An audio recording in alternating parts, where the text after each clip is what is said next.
Biji tumbuhan berbeda dari tempat asalnya ke tempat lain untuk meningkatkan kelangsungan hidup spesies. Yang artinya tumbuhan perlu menyebarkan biji untuk meningkatkan kelangsungan hidup spesiesnya.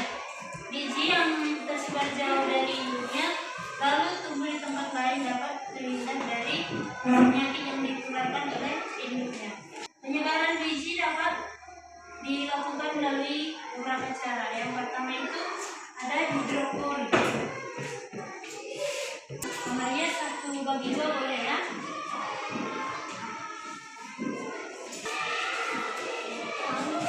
Perhatikan gambar yang pertama. Ada kan?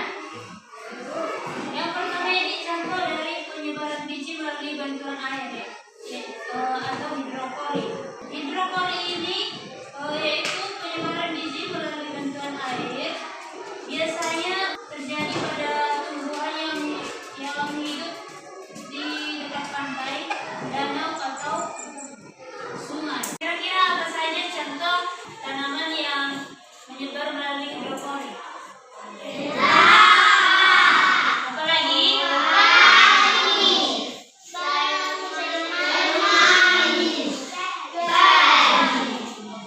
Yang kedua ada anemopori. Anemopori yaitu penyebaran biji melalui bantuan angin. Biji yang tersebar biasanya memiliki tekstur ringan, memiliki rambut atau sayap. Contohnya itu dandelion atau juga kapas. Kenal dandelion tidak? Kita dulu bunga semar dulu mah? Seperti itu lah. Ada yang tahu nggak contoh yang lain? Kapas kenal? Kapas juga termasuk bentuk oleh. Diperhatikan gambar yang kedua. Ini gambar apa? Ini kapuk ya. Kapuk sama kapas itu berbeda. Ada pertanyaan? Oke, yang ketiga penyebaran oleh bantuan hewan atau zoopori. Penyebaran biji melalui hewan atau zoopori bisa terjadi melalui tubuh hewan dan juga pencernaan hewan. Misalnya, perhatikan gambar yang ketiga. Gambar apa? Sedang?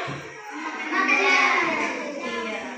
Penyebaran biji melalui kelelawar ini, ketika dia memakan jambu biji, bijinya itu biasanya sulit untuk dicerna. Nah, ketika kelelawar tersebut mengeluarkan kotorannya, biji tersebut akan tersebar dan tumbuh di tempat lain. Contohnya juga, pernah nggak lihat tupai makan mangga? Tupai kira-kira bisa nggak makan biji mangga itu? Tidak. Tupai hanya memakan dagingnya dan meninggalkan bijinya. Nah, bijinya itu akan terjatuh ke tanah. Yang keempat, penyebaran melalui bantuan manusia atau antropopori. Pernah ikut mamak ke ladang? Di ladang kalian ngapain aja?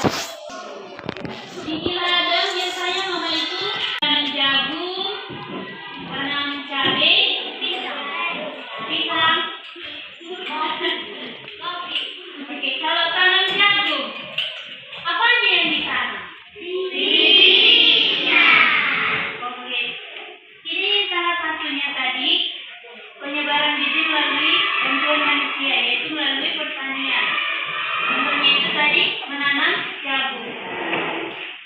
Yang kedua juga bisa melalui reboisasi. Pernah dengar nggak reboisasi?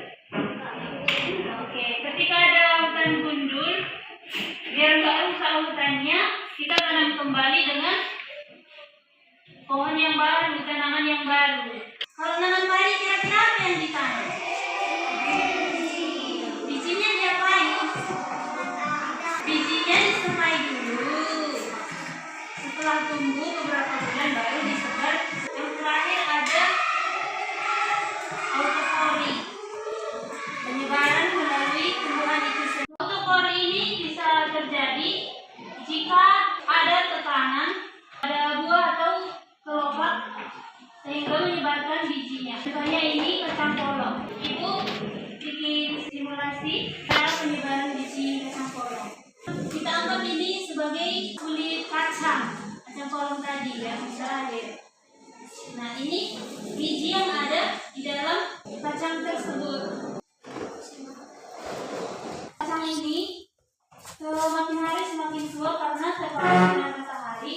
Jika dia sudah tua, dia akan mengering. Perhatikan ya. Ketika musim kemarau, kacang akan lebih cepat untuk mengering. Jadi ini adalah matahari.